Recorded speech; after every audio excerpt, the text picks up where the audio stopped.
Год назад, в ночь с 23 на 24 августа, в городе Эрмени-Базар, он же Армянск, произошел выброс вредных веществ в воздух. Как позднее заявили власти, это был сернистый ангидрид с поверхности кислотонакопителя завода «Крымский титан». На утро люди обнаружили, что металлические предметы поржавели, а поверхности покрылись маслянистым слоем. Сами люди чувствовали першение в горле и резь в глазах. Мы решили выяснить, чем живет Эрмени-Базар год спустя. На первый взгляд в Армянске все хорошо. Деревья зеленые, дохлых птиц, о которых пишут в интернете, мы не увидели. Люди заняты привычными делами. Практически сразу по приезду в Армянск мы почувствовали першение в горле и кислый привкус во рту. Но большинство местных жителей говорят, что они ничего подобного не ощущают. Возможно, они просто уже привыкли. Большинство горожан о прошлогодней катастрофе уже не вспоминают. Испорченные вещи заменили, на самочувствие почти не жалуются. Хотя не исключают, что воздух все еще загрязнен, но уже не так, как в прошлом году. Если честно, и выбросы были, на меня не отразились никак. Ничего, так вот, вы знаете, сейчас, может быть, и есть еще, потому что я выхожу иногда на балкон, видно, что как мокрые пятна, все, потому что так-то там же ничего, ни воды, ничего на балконе нет. Но я не чувствую. Вот как тогда у меня эти глазок на двери поржавел, и еще один меньше там был, а так нет, все нормально, все было у меня. Горло заболело, так и до сих пор болит. Вот после выброса. Не обращалась, бесполезно. Все равно никто ничего не вылечит.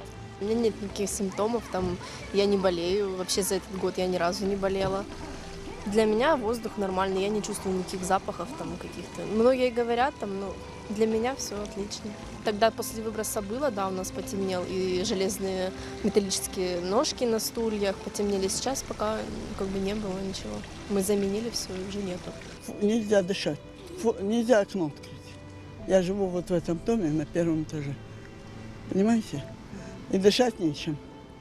И все говорят, что что-то там делают. Я и в прошлый раз ничего не почувствовал, только по внешнему виду все поржавело. Ну и сейчас ничего не слышно, пока ничего не ржавеет. Люди переживают, еще волнуются.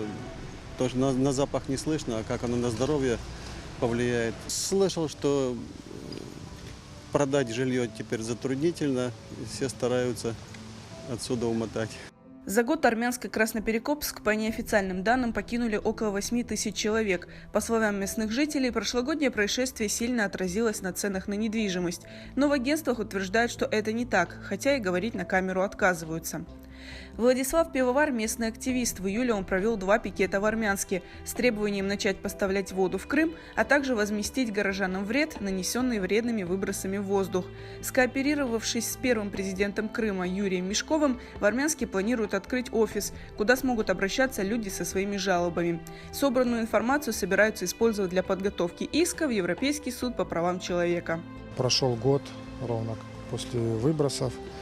Власти молчат, никто ничего не говорит. Все тихо, мирно, все живут. Но симптомы на данное время, симптомы у людей остаются, у детей остаются. То есть першит в горле и кашель, аллергическая реакция. Люди приезжают из Украины, люди приезжают из других городов. И первое, что они чувствуют, это на себе першение в горле. То есть присутствует кашель сразу же. Но превышения, конечно же, не те, как были год назад. Соответственно, люди думают, что все хорошо, но симптомы пока еще есть. Посмотрим, что будет дальше, в сентябре, когда начнутся холодные ночи и теплый день. В середине августа в Армянске снова зафиксировали незначительное повышение кислотности. Кислотонакопитель крымского титана ежедневно заполняют водой, но уже не раз сообщалось, что вода в скважинах постепенно засоляется. Неоднократно звучала идея вообще закрыть крымский титан, но и это станет проблемой. На заводе работают 3500 человек. Население Армянска составляет около 22 тысяч, а значит около половины семей города связаны с этим предприятием.